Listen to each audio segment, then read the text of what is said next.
சிவா ஓவியன் உறவுகளுக்கு அன்பான வணக்கம். தினம் ஒரு செய்தி. 1336 புரட்டாசி 29ஆம் நாள் புதன்கிழமை. நல்ல நேரம் காலை 9:15 முதல் 10:15 வரை, மாலை 4:45 மணி முதல் 5:45 மணி வரை. இன்றைய செய்தி: வாழ்க்கை என்பது ஒரு சந்தர்ப்பம், அதை நழுவ விடாதீர்கள். வாழ்க்கை என்பது ஒரு கடமை, அதை நிறைவேற்றுங்கள். வாழ்க்கை என்பது ஒரு லட்சியம், அதை சாதியுங்கள். வாழ்க்கை என்பது ஒரு சோகம், அதை தாங்கிக் கொள்ளுங்கள். வாழ்க்கை என்பது ஒரு போராட்டம், அதை வென்று காட்டுங்கள். Doctor A P J Abdul Kalam. இன்று கிராமத்து பெண்கள் தினம்.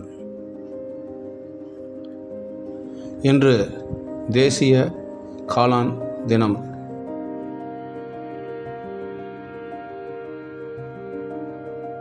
இன்று உலக கை கழுவுதல் தினம். முன்னாள் குடியரசுத் தலைவர் டாக்டர் ஏபிஜே அப்துல் கலாம் அவர்கள் பிறந்த தினம்.